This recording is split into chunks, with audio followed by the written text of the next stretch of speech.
Get ready for what's probably the craziest entertainment show out of Austin, Texas. Get ready for entertainment, news, and talk.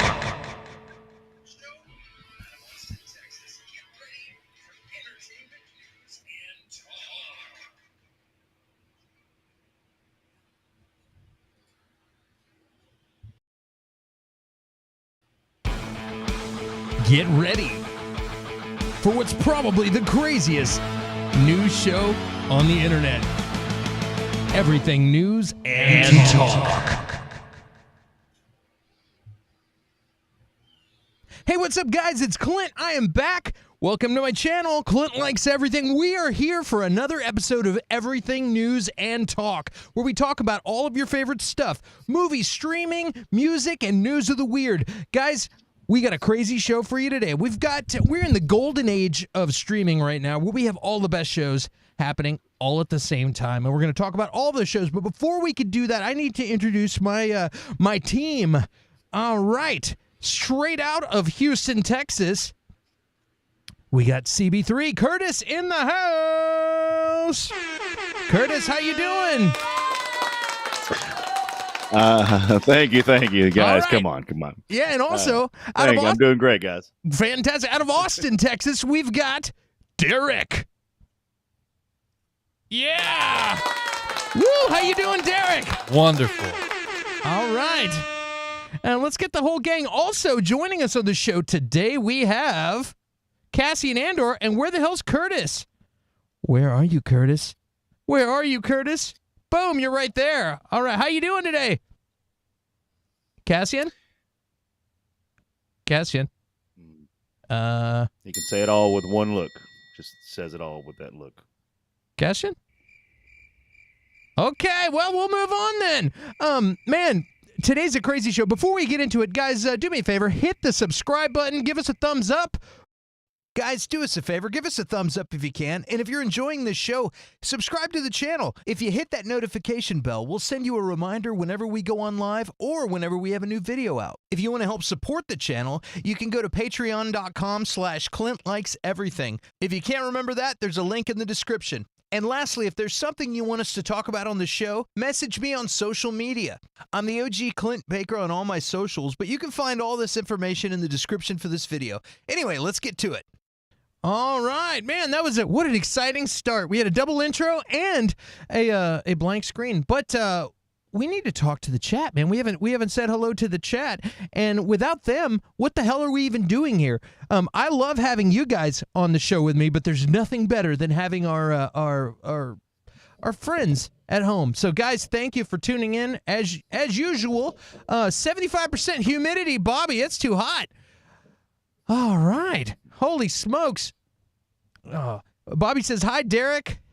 Hello. He's back. Derek, what have you been up to, man? Tell him about your exciting stuff that you've got going on. I don't know about exciting. Well, some of it's exciting. Been working on a play. That's going to be happening in October.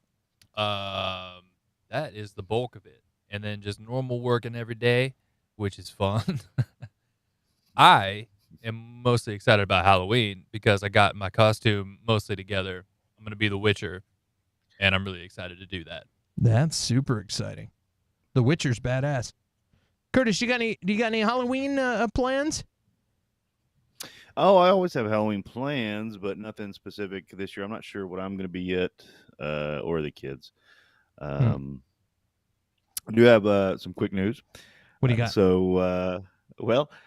I was walking around the house. My son comes out of the garage, and he's singing a 40-year-old Folgers commercial. And wow. He's sitting there, he's walking by, and he's like, the best part of waking up. I'm thinking, where did he hear that? And he goes, is punching you in the butt and the groin. Oh, wow. I was like, what? Where did you hear that? And he was like, on YouTube. I'm like, okay. That's awesome. Yeah, dude, I was going to say that was written by Barry Manilow. He wrote all of those songs, but he didn't write that version. Wow. Way to go, son. Good. Yes. Make your dad proud. All right. That was the best. In the 80s, we had all those. And Barry Manilow's the guy who did it. But yeah, I wish I was an Oscar Mayer wiener. All those songs. Okay. Campbell's soup is good food. All those crazy songs from the 80s. Barry Manilow wrote them. So thanks, Barry Manilow. Speaking of weird stuff, we got some weird news today. Check this out. Weird news. I said weird news. Man, look at this guy. Why am I in here and you guys aren't in here? We're just going to get rid of me then. Okay, check this out. Nirvana, Nevermind, child porn lawsuit tossed by Los Angeles like a salad by Los Angeles judge. I don't know if you guys heard about this. These guys, this guy, the man whose infant image graced the cover of Nirvana's multi-million-dollar selling album Nevermind. You've seen it on a million T-shirts. Album has seen his lawsuit about that photo tossed by Los Angeles judge.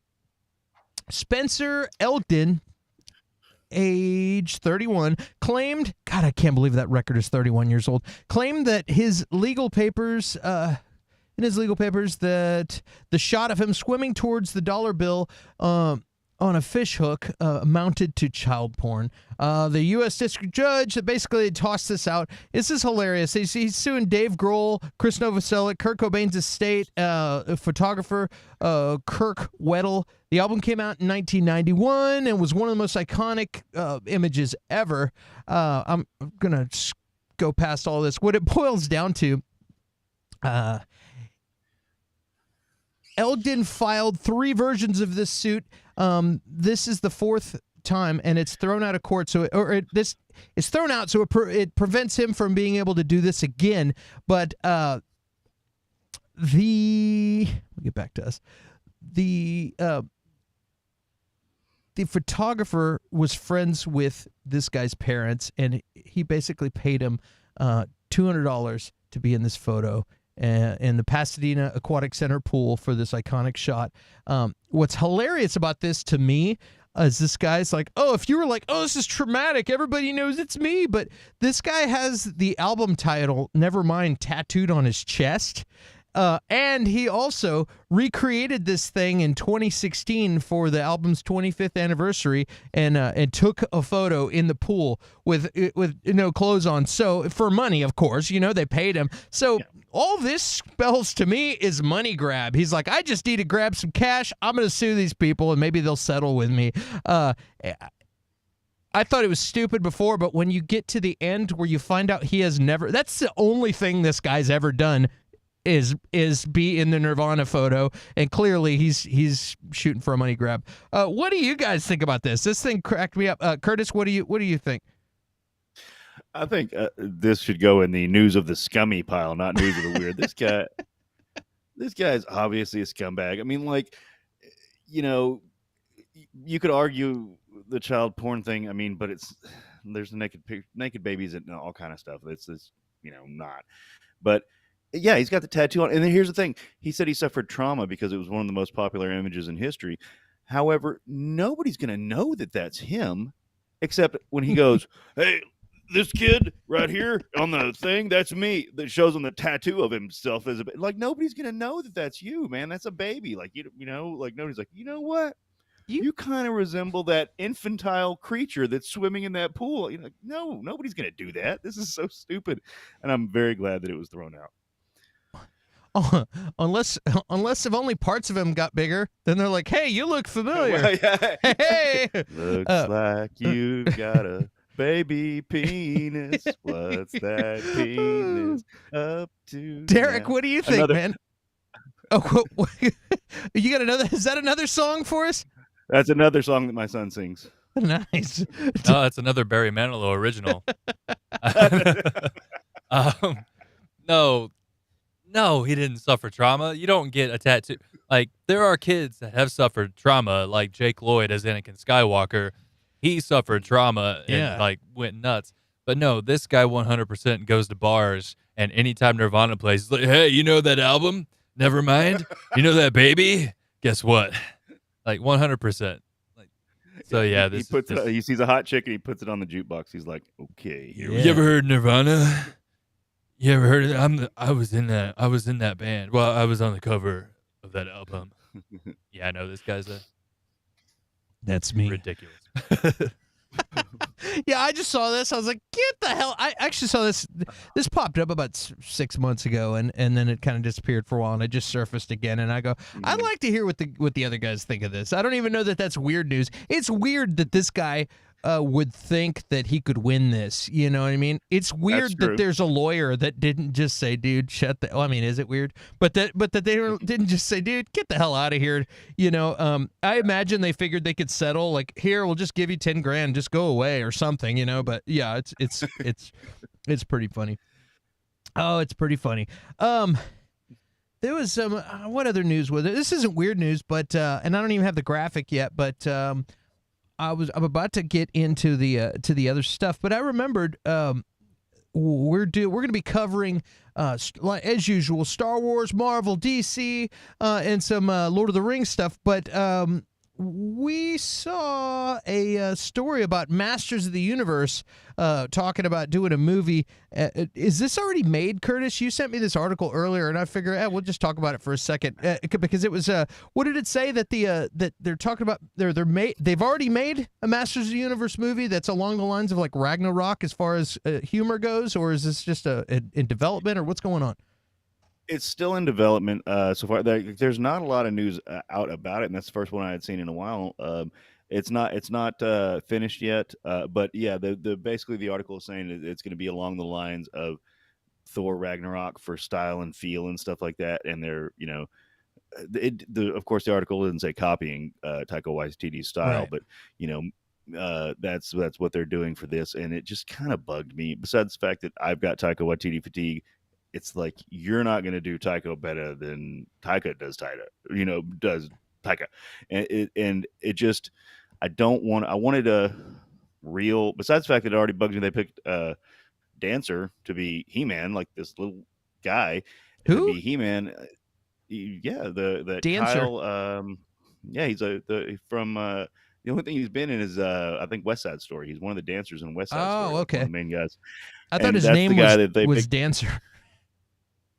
No, he's like a dancer, and So get a and reindeer. now they're like saying they're gonna joke it around a bit, like Thor Ragnarok, and Thor Ragnarok succeeded at what it, in my opinion, what it wanted to do. However, you're not gonna do Waititi better than Waititi does it, and he's kind of fallen off the map for me too. It just bugged me a little bit that they're like, we can make a serious He-Man movie, like it's okay, like I don't know, they're doing that same type of feel with all of our nostalgia now, and it's bugging me a little bit. If just make it fun. That's all you gotta do. Just make it fun. Like make it like the He-Man or Indiana Jones is fun. It's a serious movie. Doesn't take itself too serious, and then it throws in some fun stuff. That's Right. easy to do. Easy enough. What do I know? I'm on a YouTube channel in Austin, Texas, but it's easy. It's easy. Well, let's move on to some. Speaking of. Making things look easy. I don't know if you guys saw this, but I was flipping around and I realized yesterday was Disney Plus Day, and they released something on Disney Plus that got me so wound up. I actually got teary-eyed for a second and choked up with some of the music.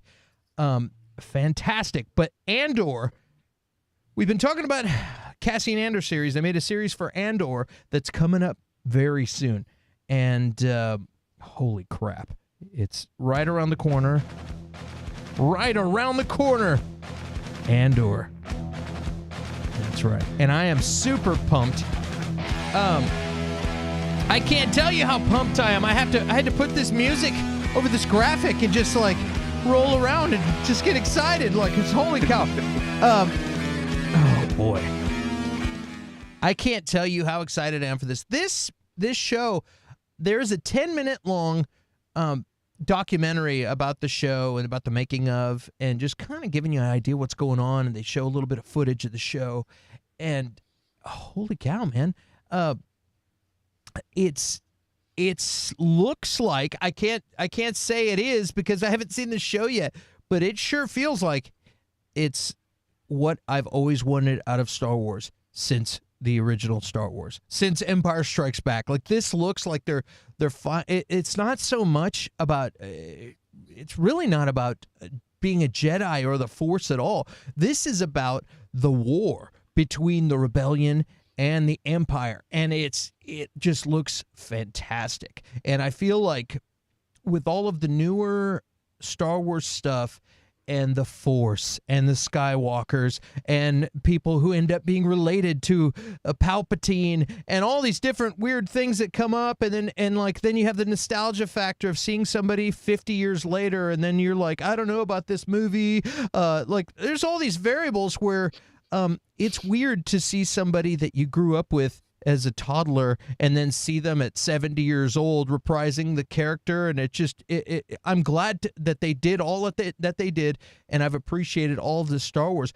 But seeing this trailer, I was like, it felt like Rogue One, but even more. Like it just felt really good. Derek, you're a big Star Wars guy too. Did you get I got chills, man. I was like, this is what I've been waiting for. I enjoyed Obi-Wan. That was cool, but this feels like some real Star Wars. What do you think about it? I have not seen this What? sneak peek yet. I was busy yesterday. Yeah. But I mean, Well, talk about your excitement for Andor in general. You've seen some of the trailers and stuff, haven't you? yeah. I mean, that was my favorite thing in Rogue One. I think we talked about before was how we got to see that story happen that was completely away from the Skywalker story. Because I'm with you. Like, I love it all. I'm glad that it came to an end, and now I want the other stories that we haven't seen, stuff that takes place years and years in the past, stuff that takes place during the prime of the Empire, because we haven't really seen how that goes, especially from the perspective of the regular, rebels. And I mean, other than the show Rebels, like the animated series, but as far as like live action, we haven't really seen that yet. And no, I'm way excited. I think it's going to be amazing. And yeah, if that's your reaction to seeing that little bit, Dude. I'm even more excited about it. Because yeah, I love this era. I mean, it's the original era of Star Wars when it was created. It was during this time, so to see more of that from other characters' perspectives is gonna, I'm real pumped.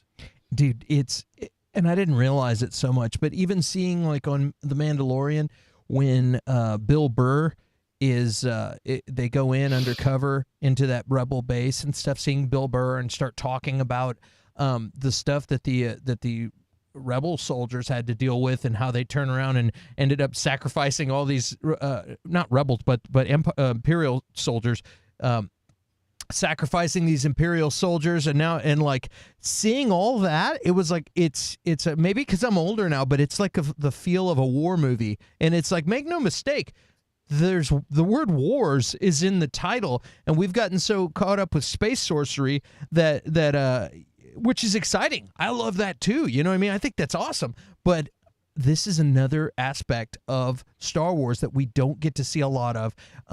I've seen the footage. You could tell they didn't shoot all of this on the volume stages like they've done a lot of the new shows. This looks real and epic, and the images are beautiful. And I'm pumped. Curtis, did you watch the 10-minute documentary thing? What did you think? I did. I thought it looked really good. I kind of agree with you. It looks, it's bringing the realm of Star Wars to a human level. Like, we've all, sadly, all of humanity has had to deal with war at some point, and this is more, the intricacies of that, and it looks like it's going to be really good. I will say though, be careful. Like, you're getting very excited, and we always do. Like, I really don't want this one to disappoint me. I don't think it's gonna, because just the fact of that, the espionage and the dealing with an actual war and the tyranny aspect of the Empire, it doesn't lead a lot to kiddie stuff. So I don't think they're going to try and force that in, but they might. So, temper it a little bit, guys. Like, I'm super excited too. I think it's going to be awesome, but Yeah, I'm worried. I don't know. I mean, Disney was in control when Rogue One came out. But I mean, Fair point. It's Yeah. always been I don't think it's gonna be family terrible, friendly but to no. it's always been family friendly to a point. No, and family friendly, I'm fine with, but like just forcing in some Yeah. ultra kitty stuff. It's happened a few times, and like it doesn't fit and it doesn't work for us old people. It works for the kids though. It does. My kids like those scenes, so like it. But I'm like, shut up! You're not supposed to like this, children. Go to your room. Yeah, I don't think we're going to see any Ewoks in this, although that would be kind of cool. Yeah, but they usually fill those gaps or those voids of appealing to kids with and actually to the kid in all of us. The kid in all of us with by the droids. They use the droids to be funny. Even in Rogue One, that droid was awesome. Like it kept sassing him back and stuff, and that's what they do. And even in Rebels, Chopper is awesome. That's probably my favorite droid. Who's your guys' favorite droid? I think Chopper. I'm excited to see Chopper's from Rebels. I'm excited to see Chopper. Good question. The droid in Rogue One is awesome. K2. I don't know. Like, part of me wants to say R2 just because he's been around for so much, but dude, the bounty hunter droid, he was awesome. I'm embarrassed. I don't know all the names, but there was a droid in one of the old video games called IG-88. That's the same brand as the one in Mandalorian. He was probably my favorite. That dude was scary. I think he is. Yeah. I think that is him. No, it's a different name. Oh, okay. It's an IG unit, but it's not the one from the video game that I played. Because when I saw him, I was like, dude, but it's still cool. It's still cool. Are you talking Shadows of the Empire? Is that what you're talking about? Yeah. Yeah, dude. You had to fight him as a boss? Yeah. He sucked. It was so hard. Yeah, sorry. I didn't mean to go off on droids, but that's what they do. That's what they do to appeal to the kids. They're like, if we have a serious thing, then all of a sudden, you have a serious, intense moment with Han Solo and Princess Leia, and then all of a sudden, out of nowhere, C-3PO, woo, hello, master, and you're like, get out of here! It's hilarious. Yeah, it's a great formula that they figured out, and they've used it well. I love the droids in Star Wars. So I think. For sure. That's what they do. You get a serious war story. You sprinkle a little bit of droid humor on it. It'll be a good time. But I can't tell you if you haven't seen that. Get on Disney Plus. Go watch the documentary. It's 10 minutes long. It just shows some extra footage. The only thing I didn't like was there was some Imperial soldier guys that wearing these blue outfits, these blue costumes. And I felt they kind of looked like officer costumes that are usually gray, but they were a little bit weird. And to me, they looked a little bit cheap.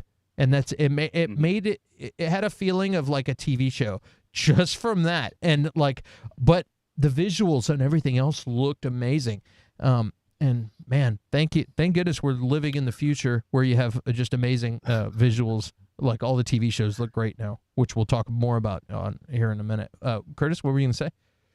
Well, let me ask you. So, do you think because they in the video in the 10-minute documentary thing, it was which again, it was very good. Go watch it. They showed clips of the other characters from Rogue One. Do you think that they're going to have those in? I haven't heard anything. Do you think that they're going to have those other characters appear in the series? I think all the clips they showed in that documentary were all scenes from oh, really? Andor. That wasn't like old footage. That's like footage. There's characters that are coming back. Okay, cool. It's just that this happened. This series takes place 5 years before Rogue One, and I think the first season that we're gonna watch is the first year. And I did hear that. And then the next 4 years after that, they're going to be doing I think they're doing 12 episodes, and every 3 episodes is a year. That's how they're spacing it time-wise. So basically, Stellan Skarsgård is going to be recruiting Cassian Andor. We're going to see Cassian Andor's origin. We know how Rogue One ends up, but this is the 5 years before that, and this is how they got the plans for the Death Star, and it's really like a cool backstory to be thrown out there. And it's cool. Diego de Luna plays Cassian Andor. This shows his home planet that he's from. It gets destroyed, and he's got a lot of motivations. Losing his dad and a bunch of other things, and they're going to talk all about that and show like, hey, you can be a thief and a screw up, and maybe even a killer. I don't know how bad he was, or you could do this for a cause something you believe in, and I know you're on our team because you hate the Empire just as much as us, and they recruit him, and it's going to be really good. Forrest Whitaker is in it. Stellan Skarsgård. I mean, anything that Stellan Skarsgård is in, you can bank on is going to be pretty damn good. But I'm excited, guys. If you haven't seen this show yet, go check it out. It's 10 minutes. Easy watch, and it'll get you super excited. Curtis and I are going to be doing on Versus. Not tonight. Tonight we're doing Jaws versus Sharknado. That's going to be awesome. But very soon we're going to be doing, I think next week, we're going to be doing Rogue One. Yep, Rogue One versus Inglourious Bastards. 2 crazy war movies with undercover stuff and espionage. It'll be a good time. So check that out next week. We figured we'd get ready for Andor by recapping and going back and reviewing Rogue One, so that'll be good. But anyway, check it out, and let us know what you think. If you're excited about it, let us know in the comments. Let's see how the chat's doing real quick before we jump into the next thing. What do we got going on, Bobby? How you doing? They're enthralled. Oh, so enthralled. They can't even comment. They're so excited. Okay. Well, let's see. Andor, DC News. Boom. Yeah, DC News. Black Adam trailer.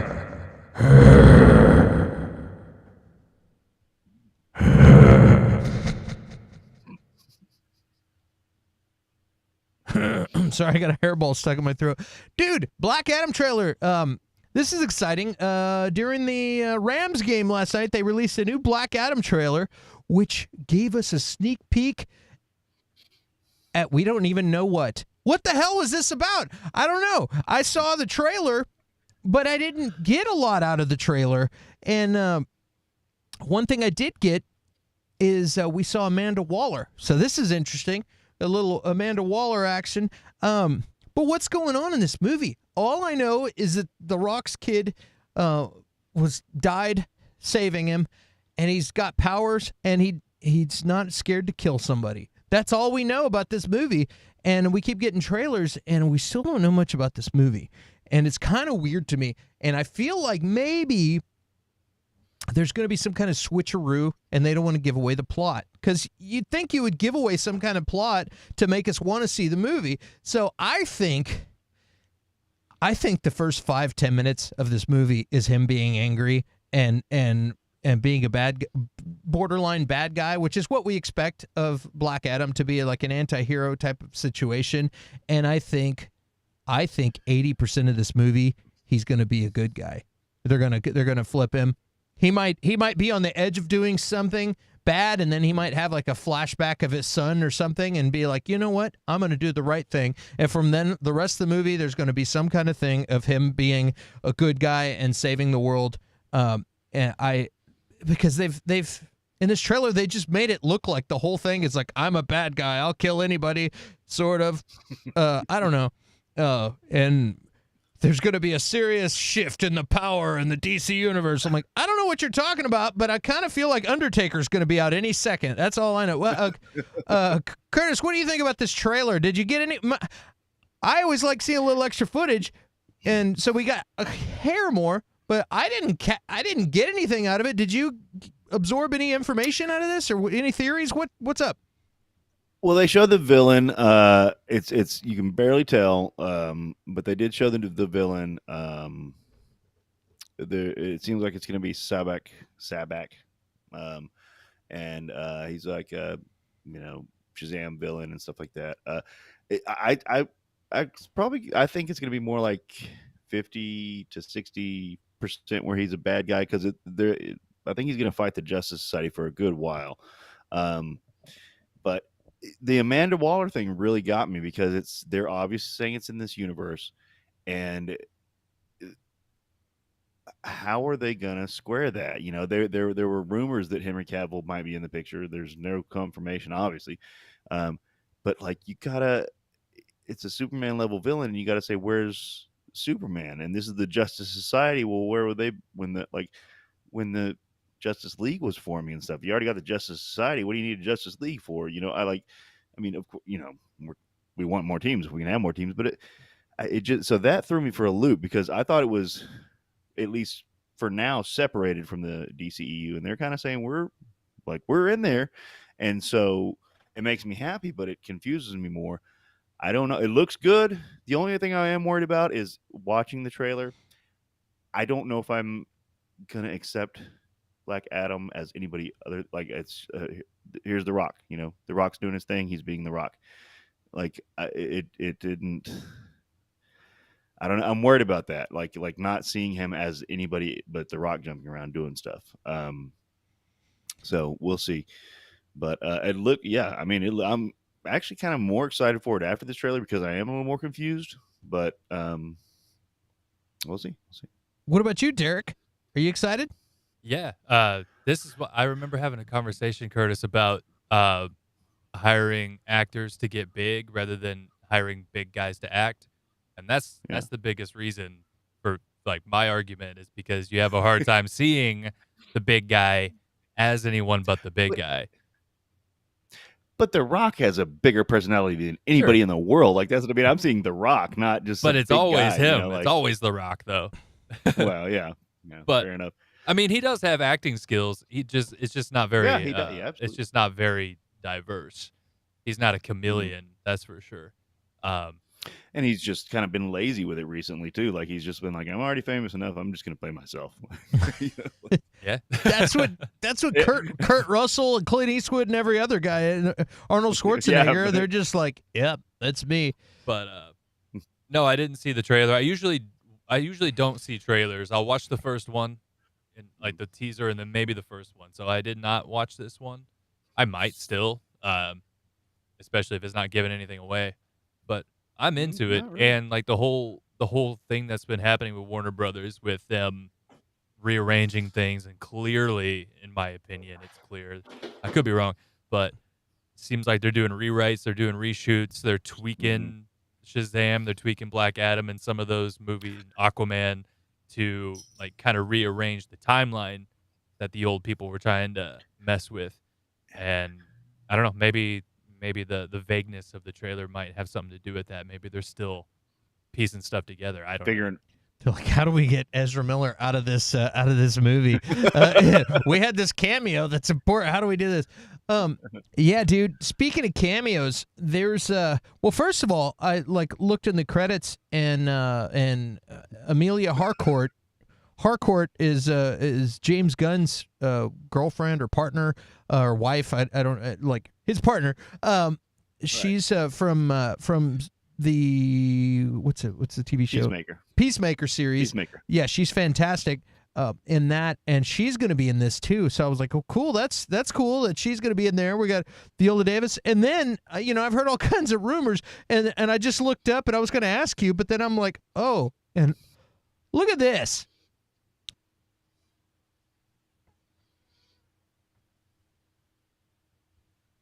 What the hell's going on there?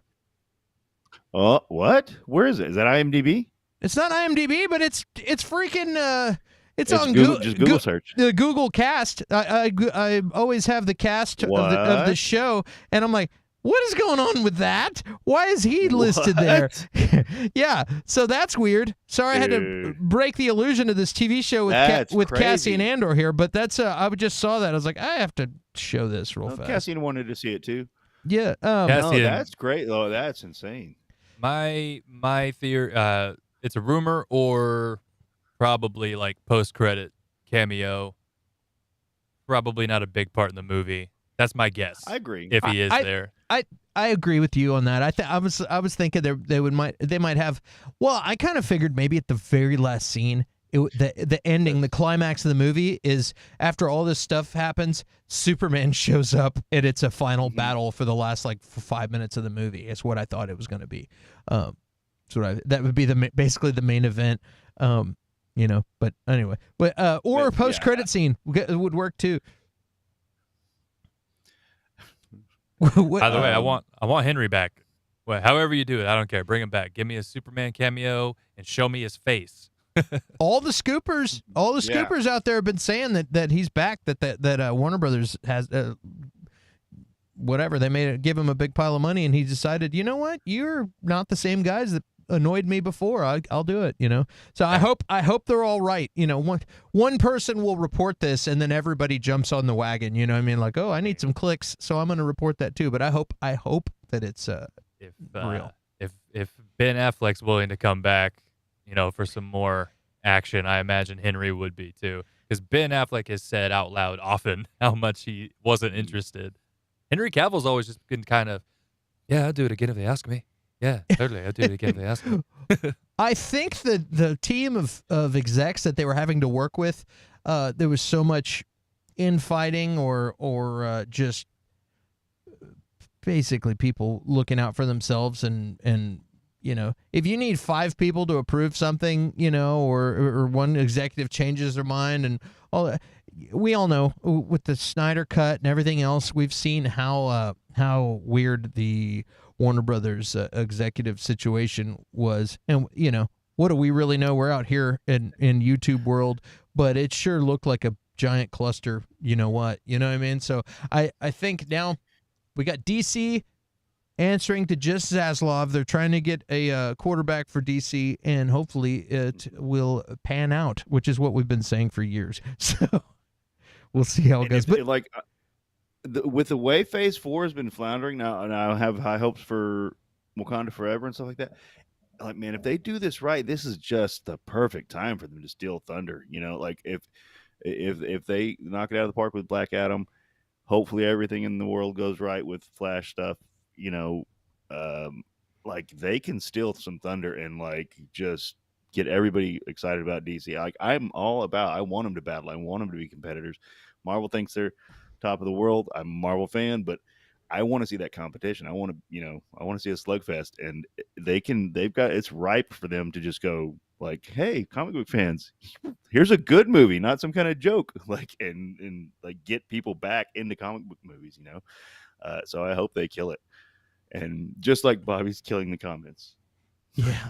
What do we do? Bobby's nailing it over there. Oh, well, speaking of Marvel, man, let's do some Marvel news. Oh yeah, Bobby says loves Rock's costume. You could see his navel. Yeah, I was thinking the same thing. In the contract, that's what the people want. Yeah, they're like, that's the people's navel. The power structure of navels in DC is about to change. The naval structure. What? All right, let's talk about some Marvel action. Speaking of navels. Whoa! Yes, sir. It's time for the She-Hulk episode 4 recap. I'm Jennifer Walters. I'm a lawyer. Yeah.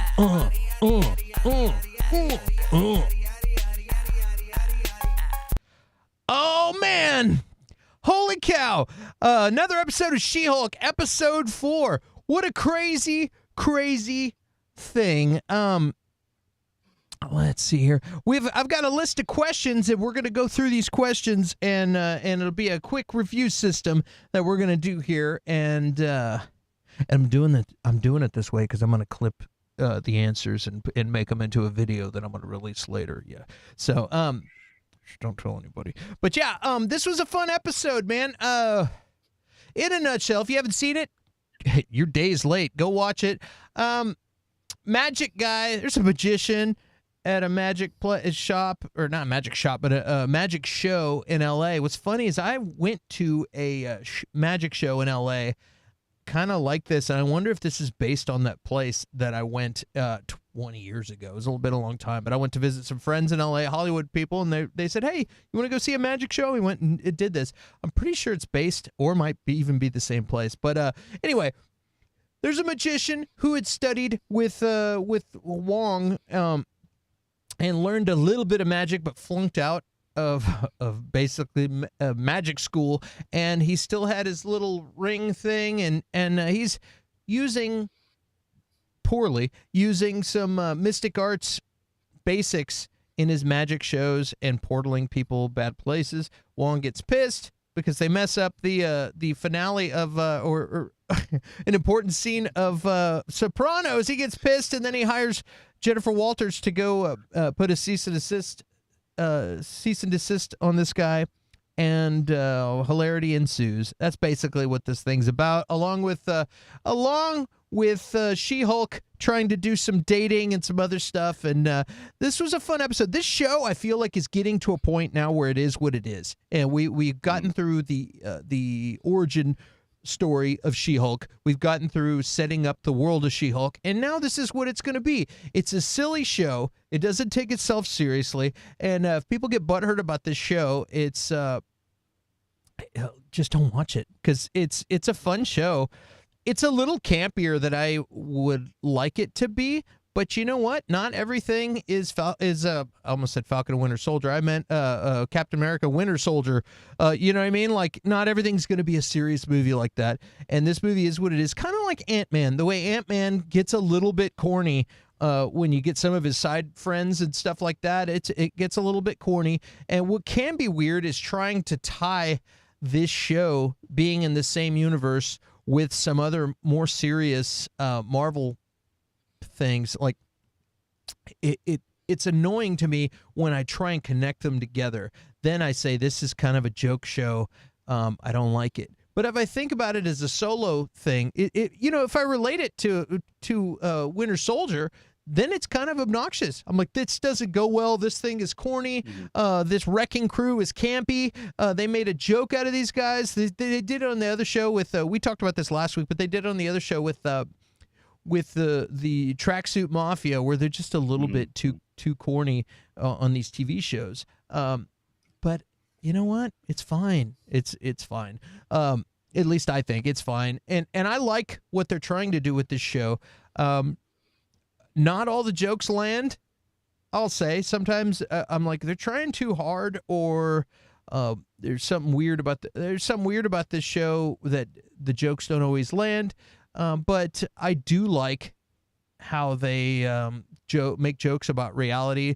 Like, oh, this is like having Wong show up is like Twitter armor for the week. You know what I mean? Last week they talked smack about some like tweeters and stuff, the dude bro guys that are like, oh, great, girl superheroes and all that, So I like how they make fun of reality and they throw it in, breaking the fourth wall, all that business. I'm enjoying the show. It doesn't take itself serious. It's supposed to be a campy Ally McBeal type show. It finally is. So get used to it. And if you don't like this, don't watch it. If you're enjoying it and you like a lighthearted, fun show, keep watching it. Who knows what's going to happen? Titania now apparently owns the trademark to She-Hulk, so there'll be some kind of fight between them here pretty soon.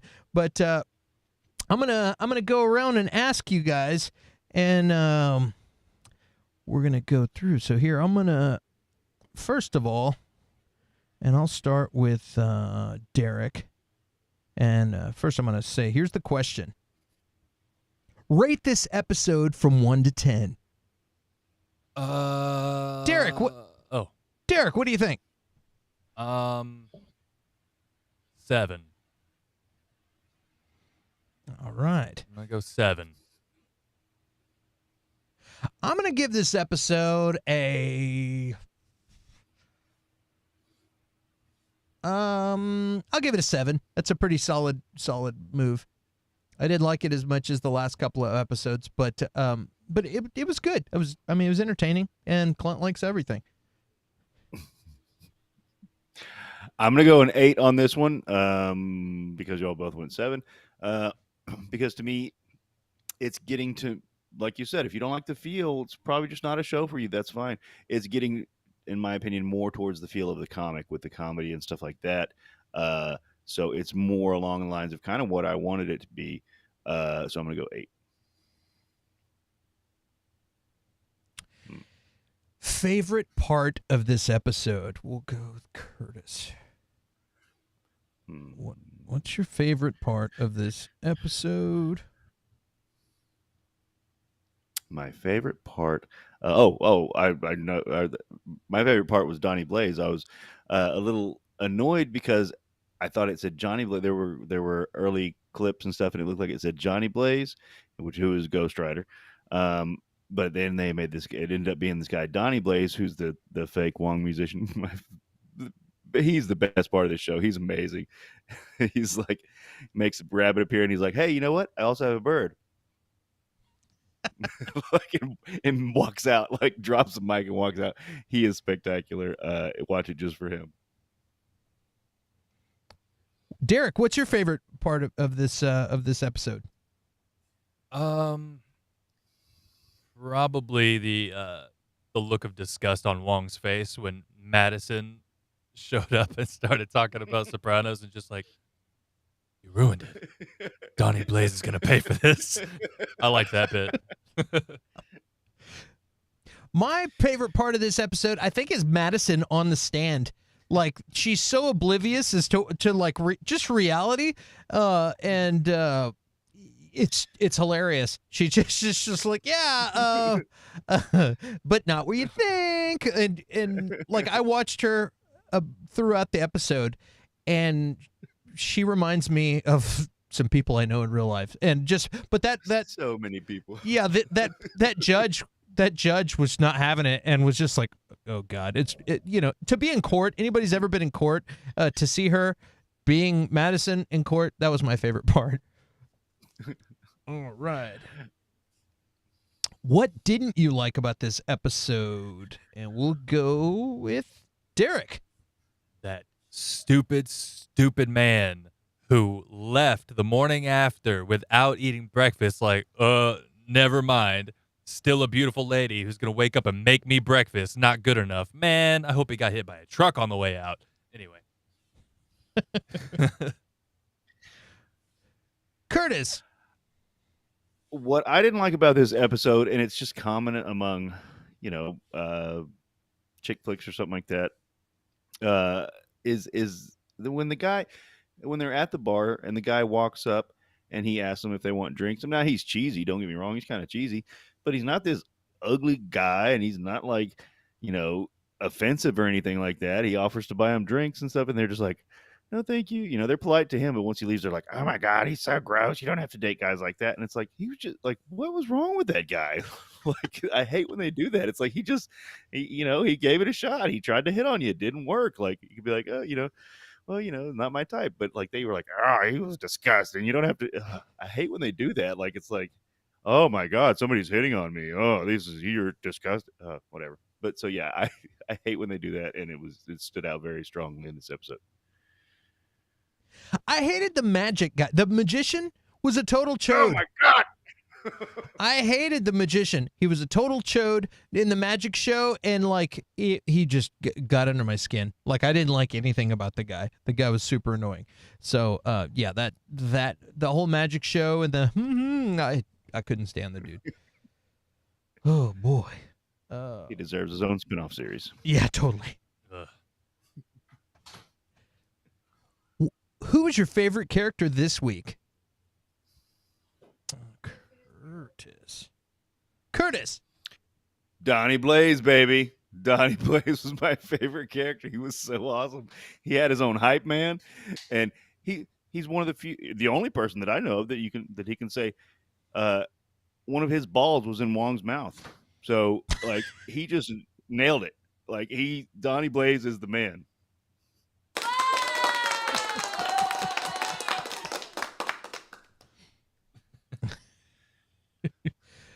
Derek, who was your favorite character this week? Jennifer's my favorite character this week because if someone lifts me up, takes me to bed, and then wakes up early and makes me breakfast, come on. I'm not over it. She's the best. That is a winning, high-class person. Jennifer. Mine was Madison. Madison, like, I wanted to not like her, but watching her and how well she did that character, the actress, was so good. That's a real human being that I've seen 100 times on 6th Street in downtown Austin, just drunk. She played that role so perfectly. And then when she's hanging out with Wongers and just seeing her like say stuff and then blinking, even when she's not talking to him, she's in character the whole time. It was like she nailed it. Like she nailed it. And that was such a funny character that, yes, is designed to be annoying, much like the magician Blaze guy, but like she was annoying in such a great way because it was such a real character. My favorite, and I hope we get a cameo from her in the future. I hope she keeps hanging out with Wongers. So there you go.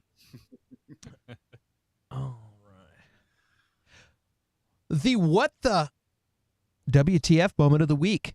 The WTF moment of the week. Curtis, do we have a WTF moment this week? Yeah, and for this one, I got to piggyback off of D-Rec, man. Like, whenever the guy woke up and saw Jen and bailed, like, I don't get it. And I know they're trying to make Tatiana Maslany look frumpy and stuff in the Jen character, but it's like, you didn't wake up with, Hagatha, like, hanging out, like, what's going on? It's just still a beautiful woman there and made you breakfast, and like it was very strange, I mean, and she can obviously turn into the woman that you think is incredibly attractive. Like it's like the best of both worlds. Like in your, I don't know. Yeah, I didn't get as mad as Derek. I was just bamboozled. I didn't know what the hell was going on. What's wrong with this guy? So yeah. Derek, what's your WTF moment of this week? That's the number one, but I'll pick a second. I'll pick a number two. Because, yeah, what a fool. No, the first time she's on a date just as herself and the guy's just texting and then doesn't even offer to pay half. Pay half, man. Like, what an idiot. I got that standoff with their wallets. Like she thinks that was kind of funny, but at the same time, it's like, you worthless piece of. I hope he also got hit by a bus on the way out. Mm-hmm. Terrible men in this show. I think my WTF moment in this is probably also the way the guys acted in this. And the way they dogged that one nice guy that came up, because this is like, is this what reality's like? Because the nice guy comes up, offers to buy him drinks, like you said, and then you have these other chodes that are just like, meh, and I'm like, is this real life? Is this the world we're living in? That dude was that guy left, and you're right, Derek. Jennifer Walters is fantastic. Like, are you kidding me? Like, he just leaves after she made you breakfast, and the same with the other guy. He's on his phone the whole time, and I have friends that are in the dating scene. I even have some friends that wanted to do a YouTube show about dating and talk about their experiences. But yeah, I think 30s dating is definitely the WTF moment of this show. That was something. All right. Let's see here. Okay. Should people watch this show? Do you recommend this show? Do you think people should watch it, Derek? It depends on the person. It's definitely not a show for everybody. It's not a show that I'm probably going to watch again, like other shows that I get really into. So it just depends on what mood you're in. I think that if you enjoy... Do you mean repeat watch it, or do you mean you're not going to finish the show? I'm going to keep watching it. I'm definitely going to finish it.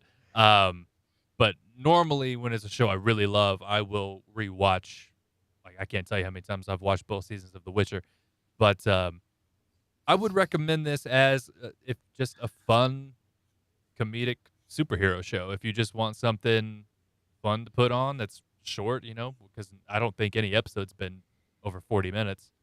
Yeah, definitely. Curtis, would you recommend this show to people? Are you enjoying it? And who would you recommend it to?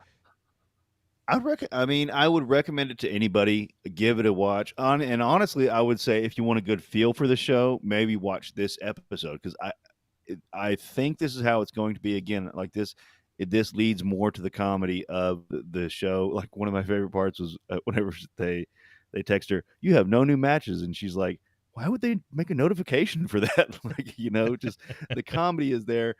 The other stuff, like you were saying, Clint, is kind of lead up.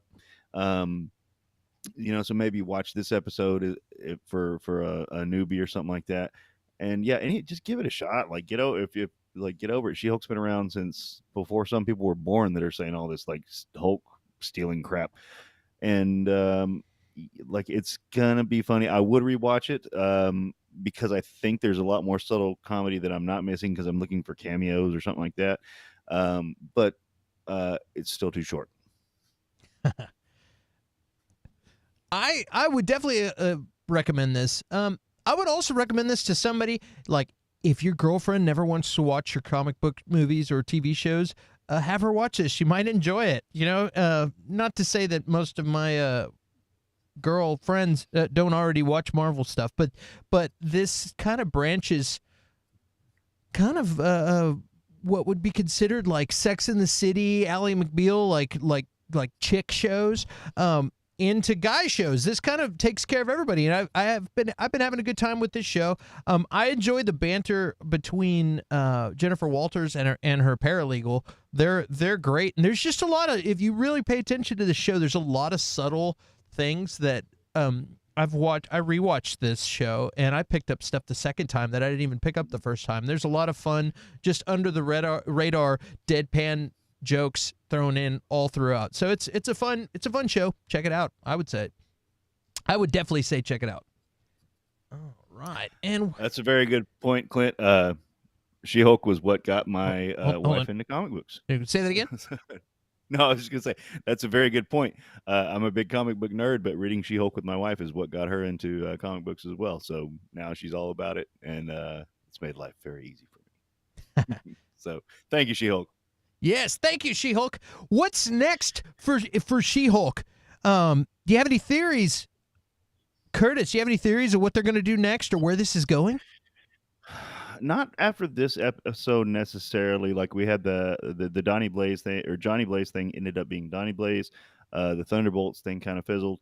I think that they're going to focus on the show. What is it? They've got 8 episodes, so we're halfway through. I might be wrong about that, but I think that they will bring back some Hulk stuff towards the end of the season, and then we'll have more to talk about. But after this one, nothing really stood out that made me think, oh, okay, they're going to go here. So good episode though.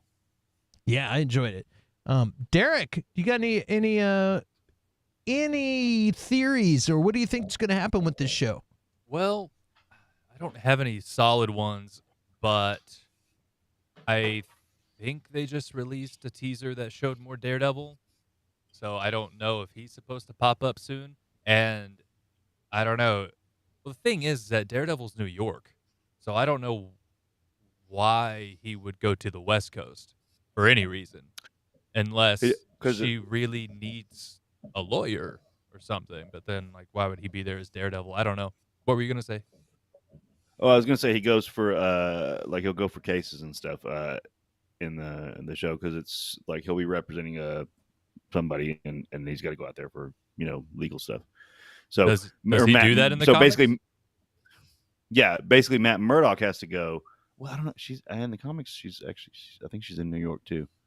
But it's basically their interaction occurs because of Matt Murdock, and then Daredevil's like, all right, well, let's team up. So I would bet in the show it's going to be about like some case that he has to go mess with. Well, so I'm wondering now that she's been served, if she herself is going to need an attorney. Ooh. So maybe that's how they'll getting Matt Murdock in there. That's my only That's guess. I like that. That's smart. That's interesting. I don't does Matt Murdock practice that kind of law? I don't know what's going to happen. I wonder if they're going to tie her into the Avengers at some point. And who knows what they're going to do? Honestly, my gut feeling is they're going to leave her in her own little universe.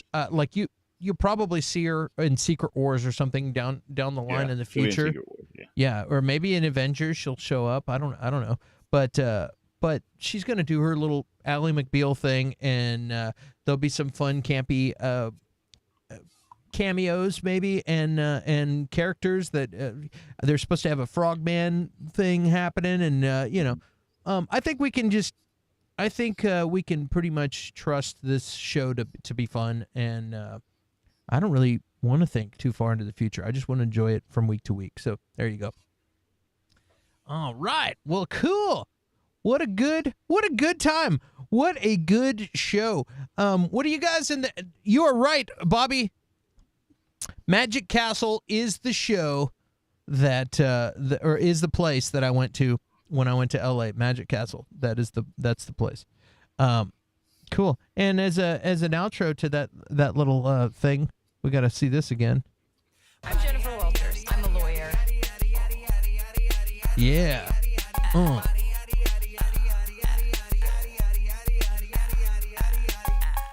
All right.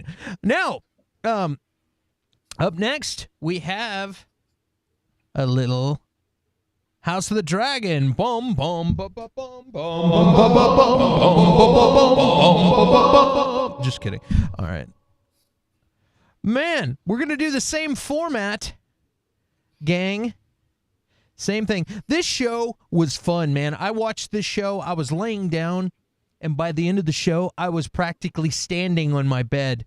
Like, I went full on nuts during this show. I don't know if you guys have been watching House of the Dragon. Did you guys both watch this latest episode, House of the Dragon?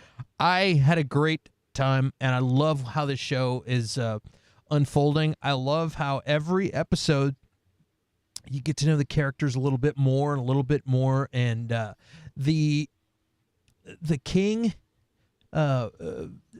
Viserys. At first, I didn't really care for him that much. In this episode, there's a lot of him stressing out and thinking and walking around and second-guessing himself, and you get a real feel for the character of this guy, and you're like, wow, I really like this guy. He's got the weight of the whole kingdom, of his daughter, of tradition, and all these things.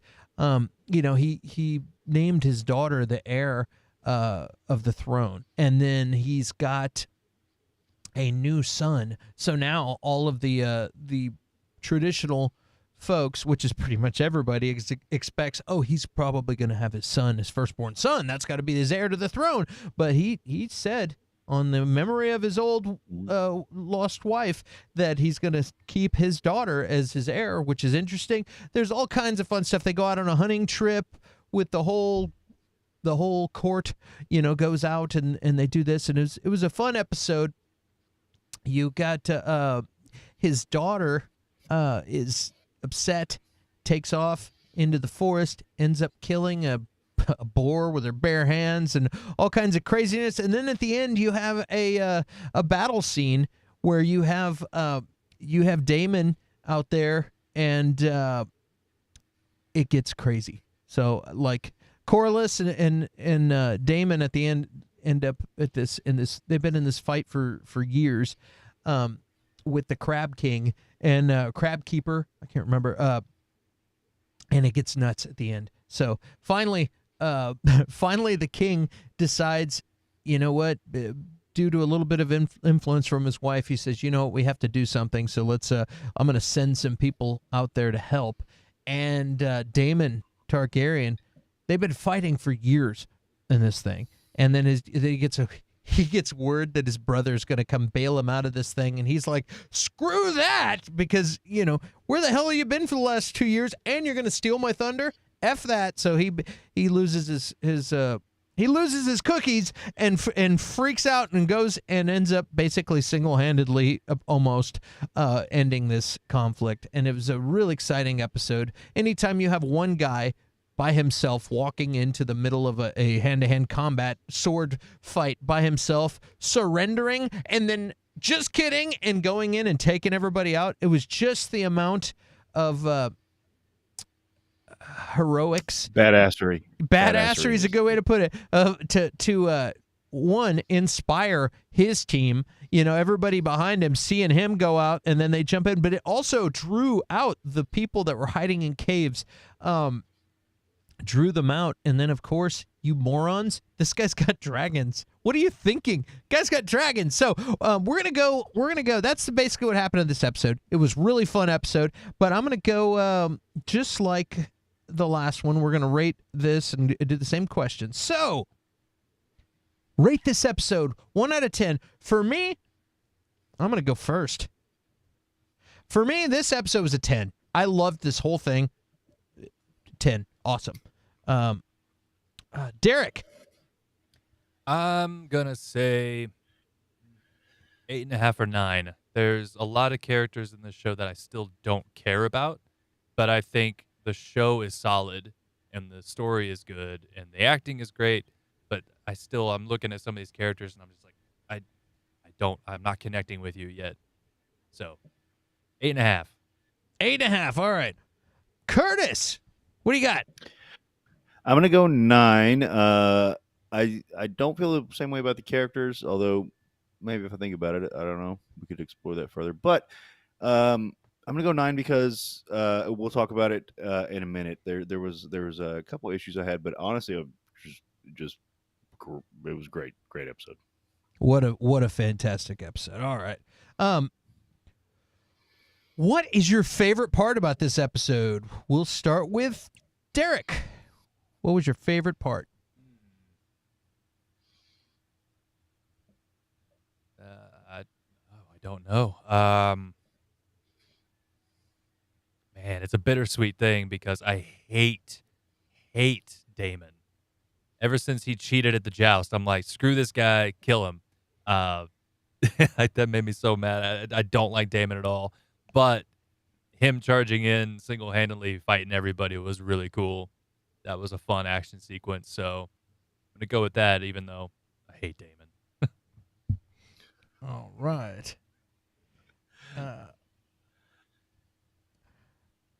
Man, my favorite...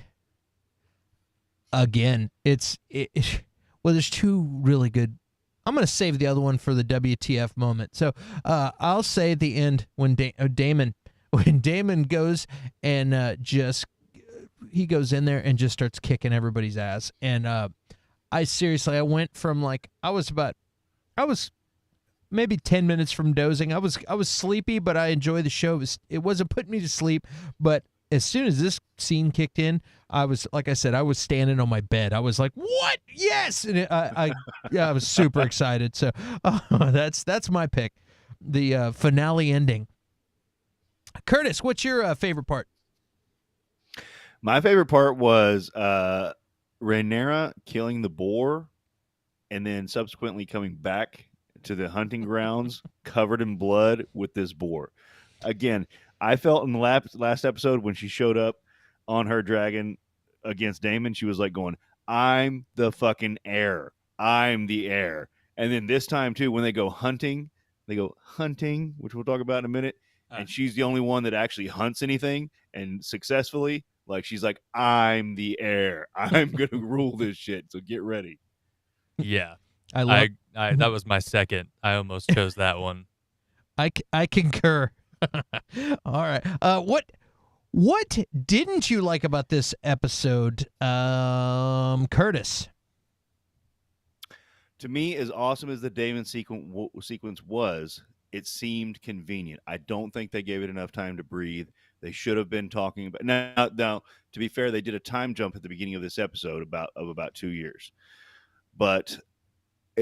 And I think that's kind of what hurt that sequence to me. It seemed too convenient because it went from they're automatically have been losing for a while, and then they have like a 30-second to 1 minute and a half conversation of going, "We need one guy in there, and that guy's got to be Damon," because they know the dragon won't come if Damon's not riding it, and that's why the guys come out of the caves. and they're like, well, you've got to convince him to do it. And then the letter comes at that exact time, and then the sequence happens. So it would have been better if they'd been talking about this plan at least throughout that episode for a while, showing more, saying like, well, we've got this plan, but like Damon's not going to do this, and then have him going like, I'm not going to do that, like that's just stupid. And then the letter comes and he's like, well, I'm not going to have my brother save me again, and go do it. It didn't ruin the episode in any way. It just, to me, one of the best parts of the episode was a little rushed or diminished because it was like the best part of the episode, and they didn't spend enough time on it. So that kind of drug it down for me. All right. And what I didn't like about this episode, I didn't like King Viserys is, this is a hunting trip. They basically catch a stag. It wasn't the white stag, but they basically catch this thing. They're like, oh, it's not white. Sorry, Your Highness, but here it is. Go ahead and kill it. And you could tell the king didn't want to kill this animal, and he didn't want to do this, but he's like, it's tradition. I have to do this. But they just held this thing, and he just walks up with a spear and basically execute. Yeah, I was going to say euthanize, but execute. Executes this poor animal. That was a CGI animal, but it's still, he just kills this thing, and it's like there's no sport in that, and then you see it die, like, ah, and I'm like, oh, this is hard to watch. It sucks. So yeah, I didn't like that. How about Derek? What didn't you like about it? Yeah, the killing the big deer was weird. Just the whole thing, and like he couldn't even do it in one hit, so then it kind of made him look weak in front of everybody, and it was uncomfortable, and it was like you could feel it was well done, but like just the awkwardness in the air that was there afterwards. It was just that's the type of stuff, like that's how you get overthrown. You need to do better. You need to do better, or you're gonna get poisoned. Yeah, don't be looking weak. And that was another thing, is that the white stag was supposed to be a sign that because he's starting to consider passing this along to his son, and this is his son's second birthday, and like and so like the white stag showing up on your birthday, this is a sign, and you need to make this. Everybody's trying to talk him into making his son the heir, and then he shows up, and then it's not the white stag, so that's weird. So now he's like second guessing, is this a sign, or good, it's not a sign because I promised this to my daughter, but now people are going to be disappointed. And you could tell the whole episode he's troubled. Should I keep my promise to my daughter, or should I appease the kingdom and pass this to my son? He's thinking about all the visions he's had because he's influenced by that too. And yeah, it's interesting. But yeah, that not being the white stag definitely threw him off, and not being able to kill it in one shot didn't look good. Like, dude, you look weak, bro. You're proving Damon white. Right. You're white. You're proving Damon right. You're weak. Let's see here. What? Okay. Bam. Favorite character. Derek, who's your favorite character? Rhaenyra. She's the only one so far that I care about. At first I didn't care about anybody, but this last episode I was like, okay, here she comes. She's doing the thing. Here we go. Oh, here she comes. All right, and let's see here. And Curtis, who's your favorite character? Rhaenyra. I'm trying to decide if I like her, because she's a snot-nosed teenage girl, but that's the character. Like she's doing it well, but at the same time, like every episode, she's just proving like that's my throne, and doing it spectacularly. So, yep. All right. And for me, this is a tough one. Rhaenyra is definitely my favorite character in this show. She's a badass. What really bums me out is that they're going to do another time jump where she's older, and we're not going to see Millie Alcock for very much longer. The young actress Oh, yeah. that's playing her is fantastic, and she's really good about just she's a hard-headed young lady, and she's really plays the role well.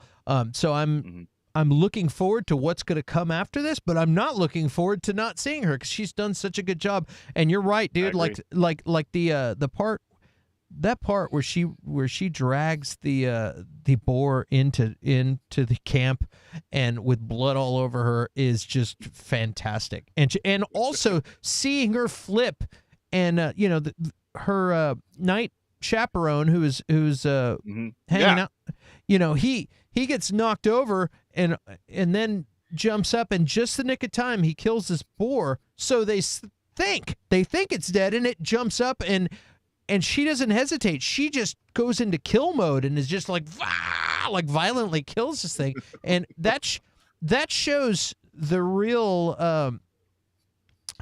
That shows how much fortitude somebody really has in a situation like that, where an average person will curl up in the fetal position and just cover their face, and then you have some people that will go into mom raccoon mode and just kill you. You know what I mean? Like, or I don't know if anybody's ever seen a mom possum or raccoon. When you get close to them and their babies are around, they go straight attack mode, and she basically did that right on that boar, killed it with her bare hands. She's incredible. But I gotta say, not far behind are all of these characters.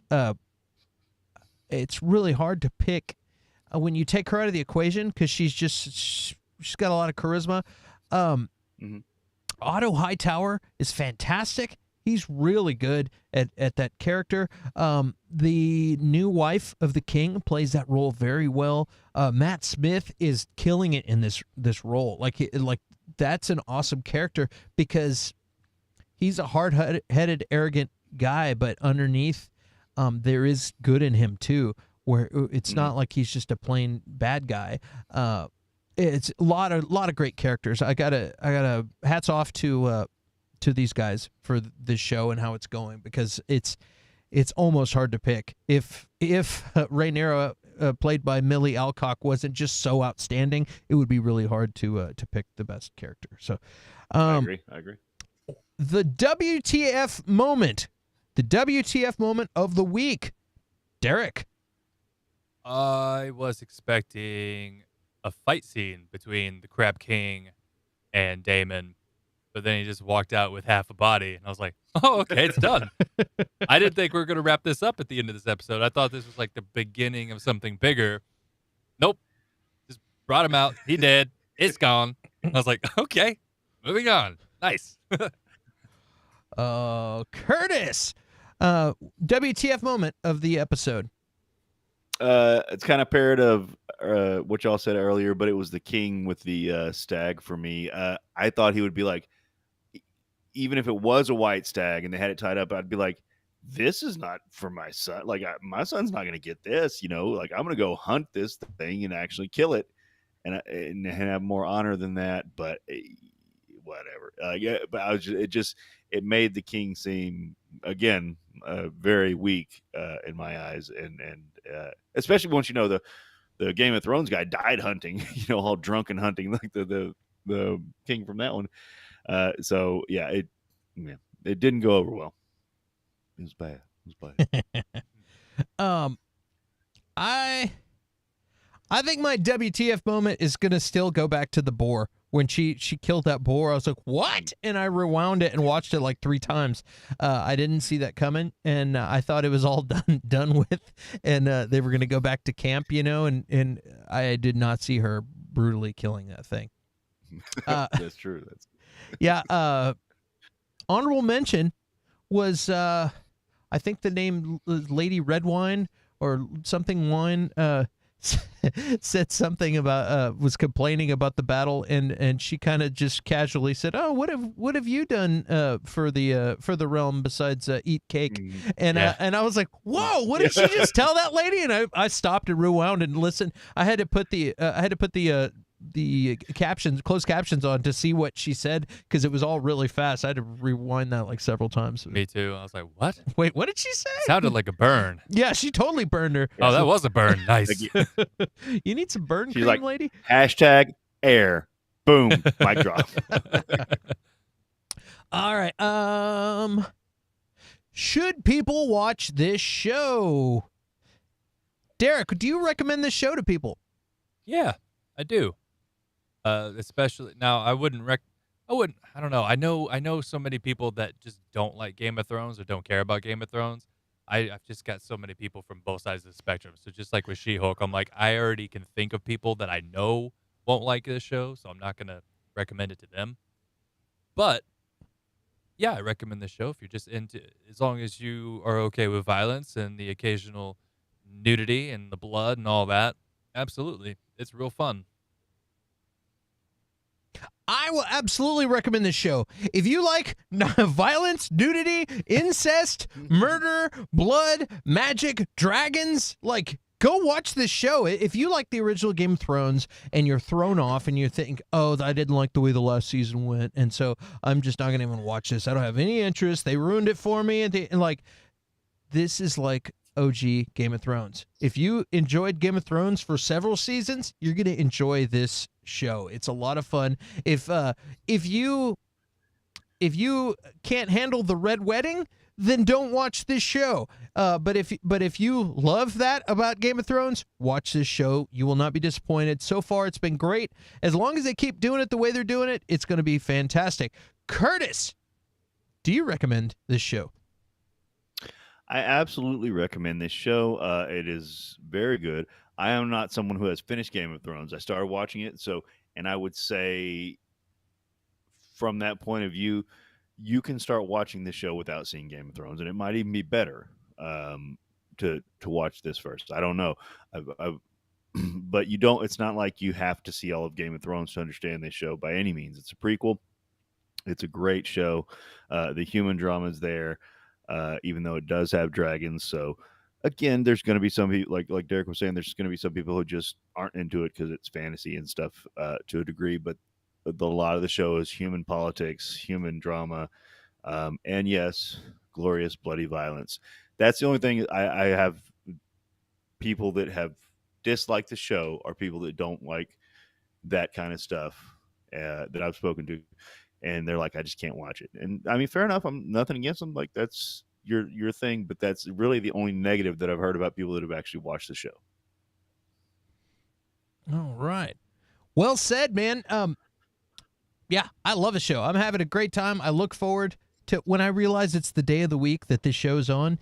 I get excited. I'm like, oh, I'm going to have dragons later. Woohoo! And I start walking around singing boom, boom, boom, boom, boom, boom, boom, boom, boom all night. And it's a good time. Yes, all your old friends that used to come over for Game of Thrones watch parties, call them up, have them come over, bring some rum cake and dirty rice and watch some Game of Thrones. It's a good time. All right. Well, man, I'm excited.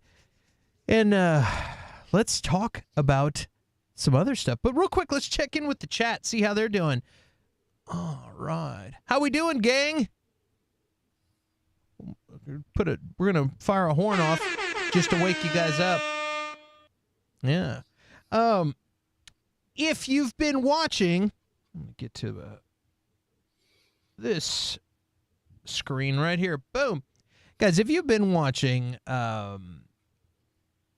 Game of Thrones, you've really been enjoying that. If you like fantasy, you probably are excited about a new show that just started, and that's called Rings of Power. That's right. Rings of Power is a Lord of the Rings show, and it is set way, way back, and so far it's been really good. This is the most expensive show ever made, and it looks like it. I like how that ring, you like that power ring over my head? It's the best. You just get that? You just shook your head like, what a dork. Yeah, ring of power. It's perfect. Man, I can't tell you how impressed I am with the look of this show. This show started off kind of a slow starter, because it had a lot of foundation to lay down, and I heard a lot of people complain about that. You know what I mean? But to me, Lord of the Rings movies are slow anyway. They're slow, a lot of walking, but it's this grandiose, over the top, epic thing. And these shows, like this show in particular, has really blown everybody away as far as looks goes. Like, and every other show that we've talked about looks fantastic. But this show, I think that's what they're going to claim as that's their thing, is that this show looks better than any show I've ever seen. This thing is like, it's breathtaking to look at. And I was really noticing it last night. There was some, so far we've set up a foundation. We've introduced a bunch of characters. There's Harfoots that are like hobbits. There's elves going around. This is a post-war scenario where you have an elf occupation in the human lands, where they're going around making sure everything's cool. And there's some kind of evil threat that's happening. You had Galadriel. She's been on the hunt looking for this evil force that started the war and continuing her brother's pledge, and it's interesting.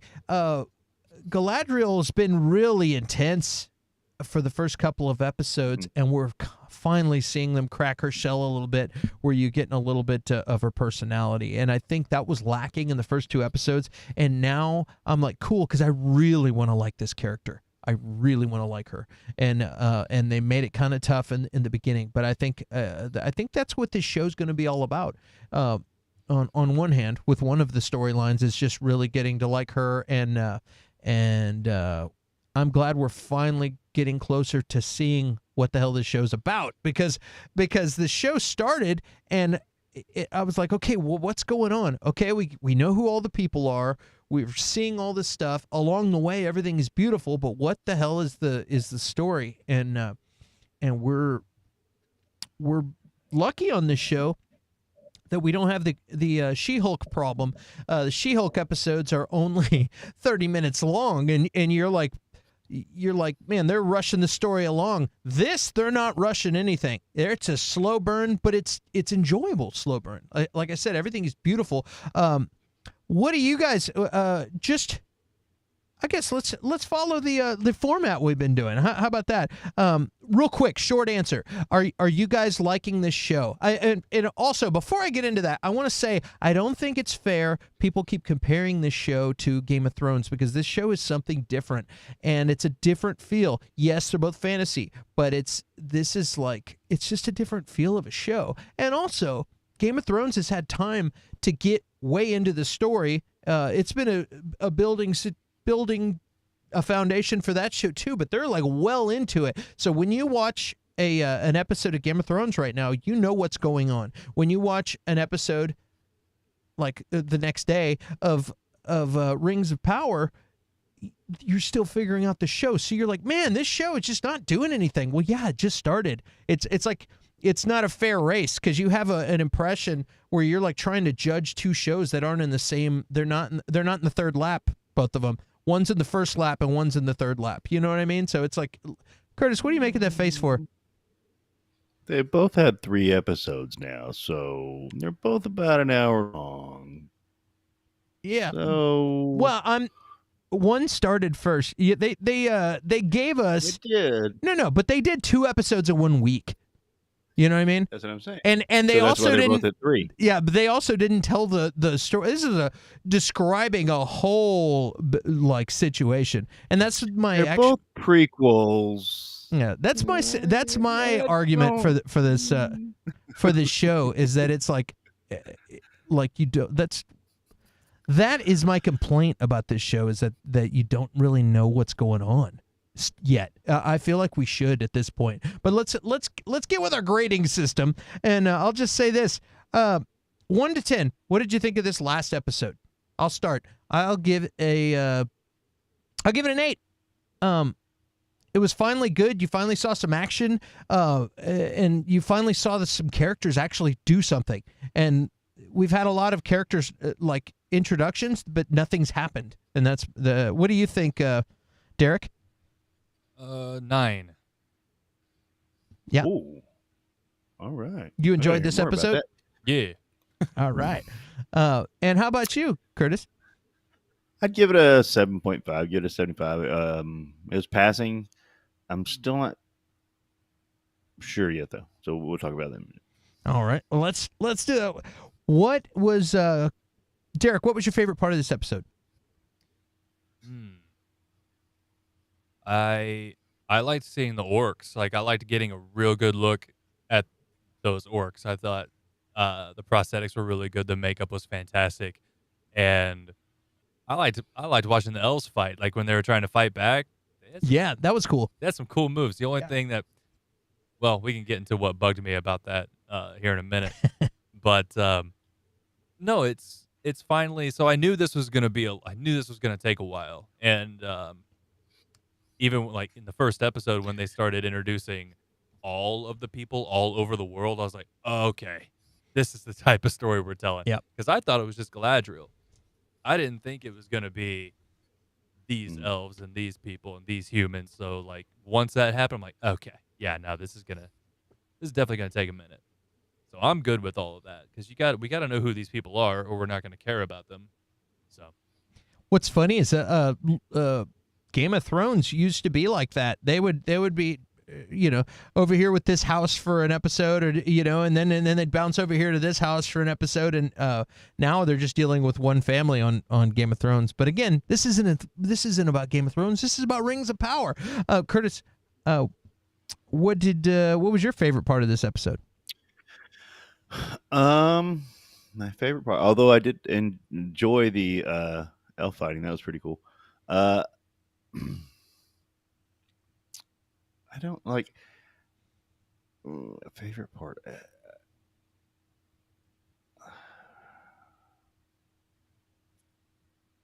I mean, I liked the part where they were on, or I'm sorry, like, but it was like I thought the episode was really good, but because it's wrapping a lot of stuff up or tying a lot of loose I'm ends just together. kidding.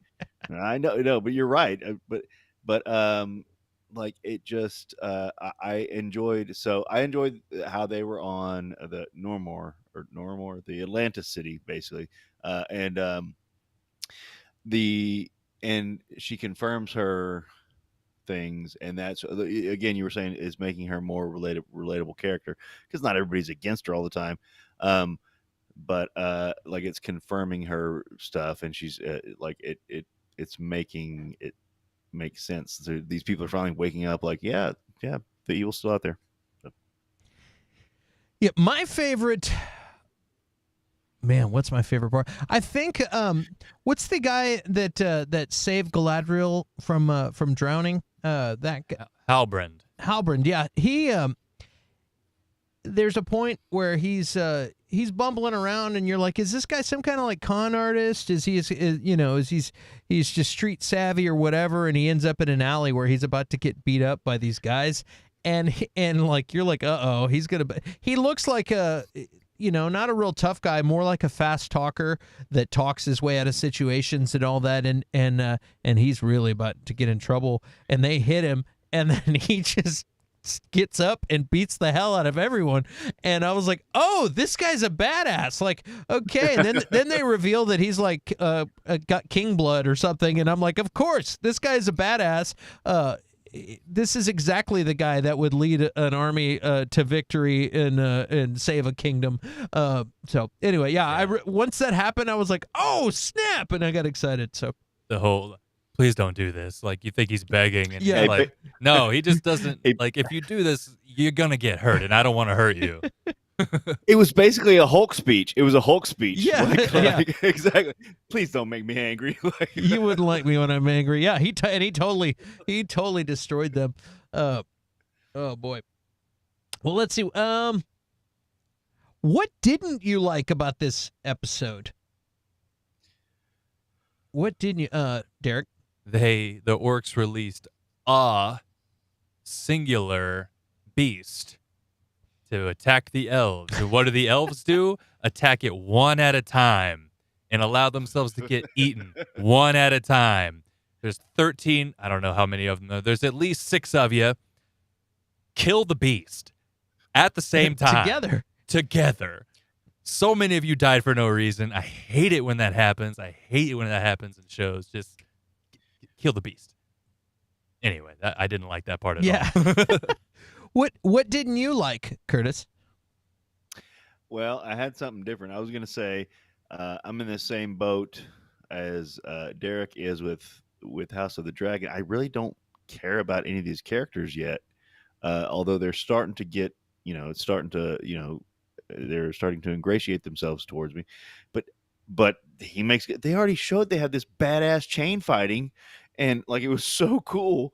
And then like this dog comes out, and the ranger guy is the only like one that like, hey, let's tie it up with the chains. Maybe all these chains we've been whipping everybody's ass with, maybe we just tie it up with those. Like, and just the plan just falls apart. I was like, like, aren't elves like basically like ninja humans? Like they're just it's just ninjas with long ears. Like, what's going on here? It was just weird. They don't know what to do with dogs, apparently. Apparently. I got yeah. There's a horde of elves outside. Get the dog. Line up, single file line. Fight with honor. I was waiting for them to like wrap that chain around that dog thing's neck or something. Like I was really expecting that to happen, and they're like, and it's whipping these chains and just knocking people out. Oh god! And it's weird too. Like they had talked. They're like, as long as one of us gets out of here, then they can get out of here and get help or whatever. And, the sacrifice of the rest of us will be okay. It's kind of like they just accepted that. Like, okay, yeah, we'll just, as long as one gets out, the rest of us can just get eaten by a dog. You know what I mean? It was weird. It was weird. Like, no, there's also the other option where maybe 3 of you get out. You know what I mean? And like, even better. That's a thing. That's a possibility. You don't you don't have to aim for one. Go for how about all of it? All of us get out. How about that? Like, it was weird. The thing that I didn't like about this episode, and I really enjoyed this episode, I finally really felt like this show's coming in and doing something, and I was like, okay, this is gonna be great.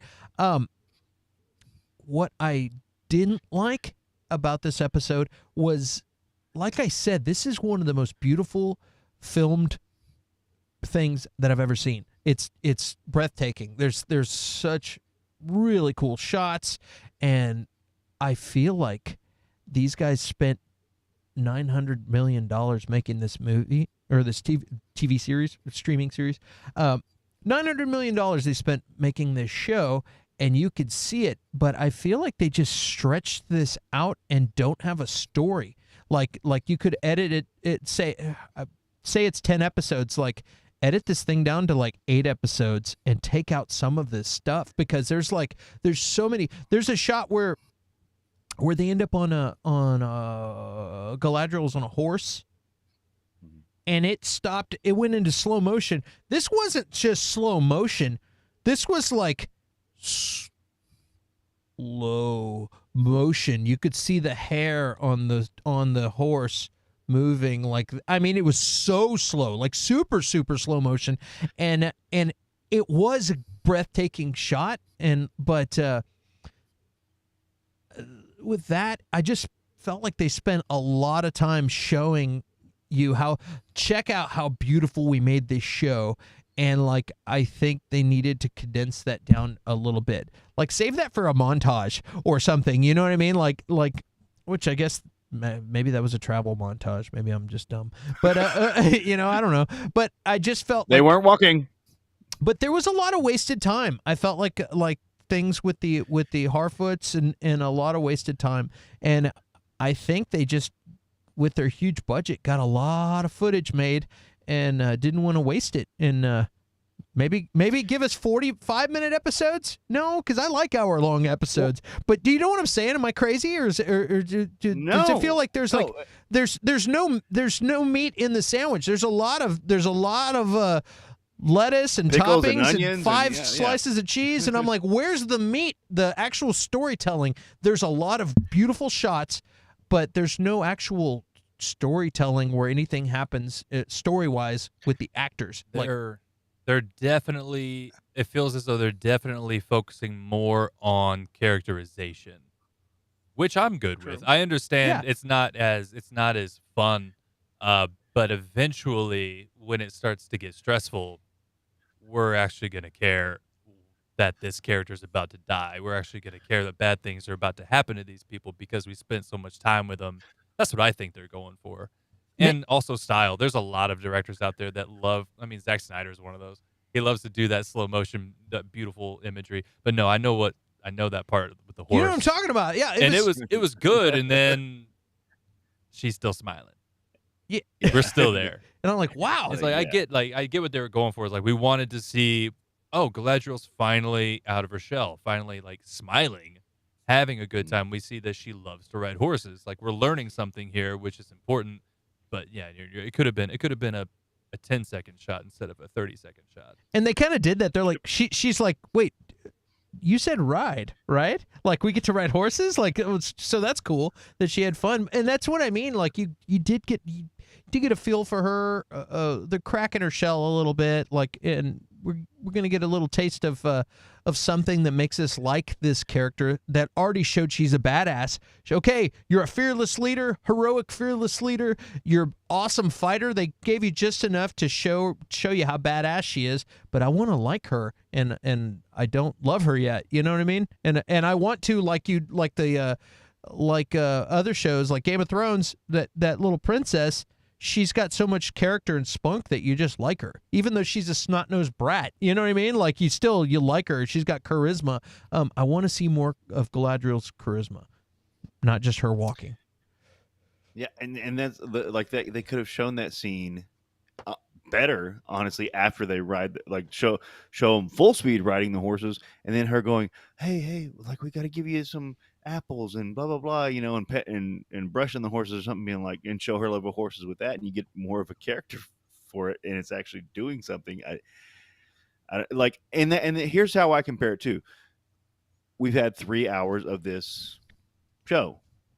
The first Lord of the Rings was about 3 hours.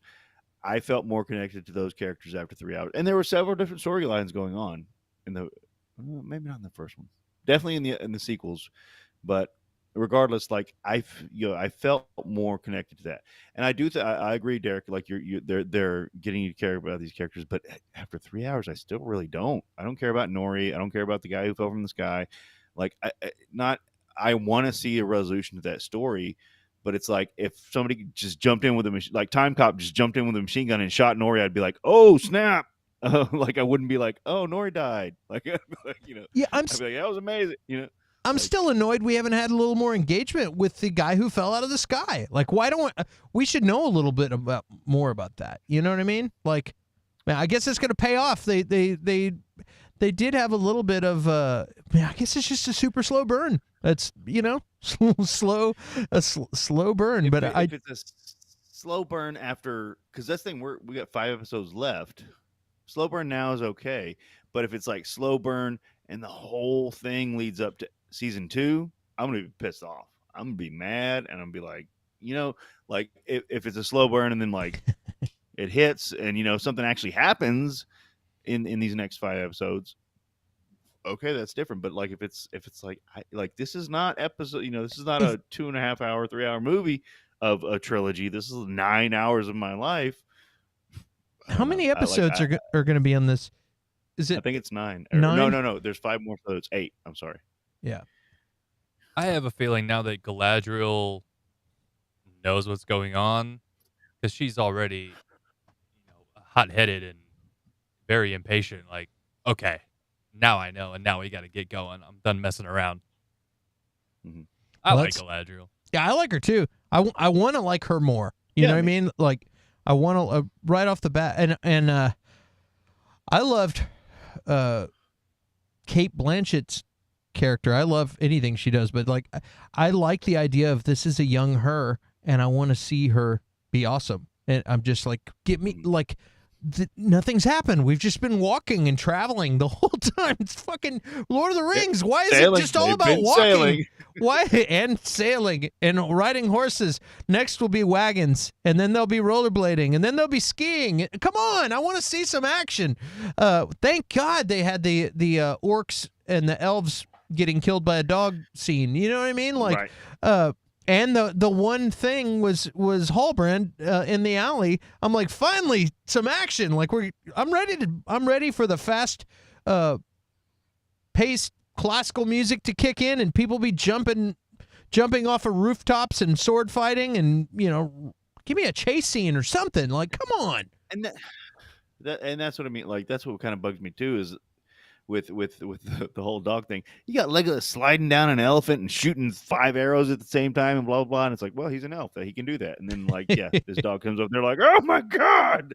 That's how they learn. That like the survivor is Yeah, going to tell well, stories of yeah. dogs, and then little Legolas is going to be like, dogs. I've got to learn how Yeah. to surf downstairs. So who's your favorite character, Derek, this week? This week I'm trying to remember every single thing. I say this week because for me, sometimes my favorite character changes. I don't know. Like what's his name? Arondir, the main elf who survived there. Captain? The captain. Yeah, no, yeah. Was he the captain? The ki- No, was he a captain? I don't know. I don't remember. He's the one that had a pseudo relationship with the human, Yeah, and then oh, the ranger guy. I like him. And he was almost my favorite character until they just funked that up. Right? I'm going with, man, it's a toss up between him and Galadriel, because this is an elf thing. When they get in, it's like, I'm an elf, you're a human, you do as I say, and like cut it out with that. That's why now they don't want to listen to you, because you didn't come with humility. But then it was better at the end. So yeah, toss up between Galadriel and Arondir. I like him too. I'm gonna go with. I think I'm gonna have to go with Hallbrand. You know what I mean? I'm trying to figure out how I really feel about the Harfoots situation. You know what I mean? Like they're sweet family, the dad, the broken foot, the friends and all that, but I feel like all that drags way on too. I'm like, come on, get with it. Like, can we tell this story faster so I can like you? Because I really want to. I like the daughter, Harfoot, who's got spunk and believes there's more for me out there in the world, like in the universe. I really want to like her, but it's such slow storytelling on that part. So Hallbrand, that's my call, because I liked him whooping some ass out of nowhere. Curtis. My favorite is the captain that saved them. I like him too. Normir. To me, he's a new character, and he's my favorite character so far. Like he's a stand-up dude, and it's his job to watch the elf princess, and he's like, well, I can watch you, and I can watch you while I'm taking you to the Hall of Laws, so you can, like he's like, I'm out for good stuff. Like I'm out to save the world, kind of. So like, I just got to do my job at the same time. I really like him, and I think he's going to end up being a bigger part of this. I hope he's going to end up being a bigger part of the story. So he's my favorite guy. Clearly a terrible father, though. Yeah. He's not nailing that fatherhood thing, but I mean, he's Ildor. But you can't win them all. Yeah. Well, we'll see. WTF moments in this show, I'd say for sure when the elf gets his throat cut. You know what I mean? Drinking the water. You knew something was up. He's giving him water. Yeah, I expected poison, but when he like turns his head up and there's that was a WTF moment. I have a feeling this show's going to end up with a lot more of that, and the show's also a lot more intense than I expected as far as that goes. The orc violence was pretty strong from what I remember of like Lord of the Rings stuff, to where I used to would put And I still say you can let your kids watch this show, but still, I used to would say grown-ups watch Game of Thrones, kids watch, Lord of the Rings, but there's some those orcs are pretty intense, I'll say, violence-wise. What do you guys think? WTF moments? Anything that you were like, whoa, this is crazy? Oh, wait. Also, I also want to say they showing that city, that island that they traveled to. It was so. I've got a 4K 65-inch television in my bedroom. It's ginormous, and it was crystal clear, dude. 4K, and I couldn't believe how beautiful So I take it back, not the throat cut. I want to say this whole show was a WTF moment, because even though I was kind of saying get on with it, I was really blown away at how crystal clear and beautiful everything was. So there we go. Derek, did you have it? Now that I stole every moment in the show, did you have anything that you're like, wow, or holy cow, or surprising or anything? I was surprised that they started fighting back at the end of that episode. I thought I didn't see that one coming, so that was kind of cool. Whenever I saw the captain, he got out of the pit and he's just standing still. I'm like, I just knew. I'm like, is he stabbed? Turned around, there's an arrow in his chest. I'm like, son of a bitch. Maybe if you guys just killed the dog. Yeah, just kill the dog. And oh man, it was so frustrating. It happens all the time in shows, and I mean it's a realistic thing because in the heat of the moment, you're not always going to make the right decision. But man, just kill the dog. Just kill the dog. Yeah. I remember. When they're like release the thing, I was like, oh, this is going to be a real big monster. Nope, just a big dog. Anyway. I thought it was going to be like Kool-Aid Man. Oh, yeah, this giant pitcher of Kool-Aid running at him. Curtis, anything stick out for you where you're like, what WTF? It was kind of the same moment, whenever the guy got shot by the arrow sniper, apparently.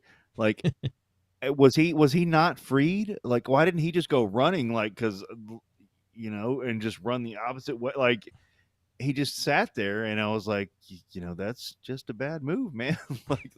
They might shoot that arrow sniper might shoot you down, but he might be, trained on the other guy, and he, you're gonna die where you are, or because all of your elf friends are dead as well. I don't know. It was what is he doing here? And again, the whole conversation was if one of us gets out, as long as one of us, and he was just like, well, whatever. I don't know. Arrow Snipers is my new band name. Just throwing that out there. Yeah, good one. Yeah. Well, man, I loved this. I'm enjoying the show. And again, I've been saying it for a while. We're in the golden age of streaming right now. All of the greatest shows. And we're going to pretty much have to wrap it up because it's time for us to go do some Sharknado versus Jaws. Snap. Real quick, short answers. You guys recommend Rings of Power out there for anybody looking for some fun fantasy to watch? I say yes. Derek? Yeah. Curtis? Yes. Yes. All right. I liked how you stopped because you're like, Clint said short answer. That's right, because we got to wrap it up. But, man, yeah, good show. All these shows we're talking about are all worth watching. We wouldn't waste time talking about a show that just completely is not worth watching. So that's why we're covering this. And like I said, man, what a time to have. I almost said cable. What a time to have the internet. So, guys, thanks for watching. We appreciate it. We're here every Friday. Do me a favor, hit the subscribe button, hit the notification bell, and so you can be told when we're going to be back on. And tune back in at 8 o'clock, maybe 8:15, about 8:10, maybe 8:05. We're going to be doing Jaws versus Sharknado. So hit that subscribe button. Hit that subscribe button, and guys, we will see you soon. Thank you for watching Everything News and Talk.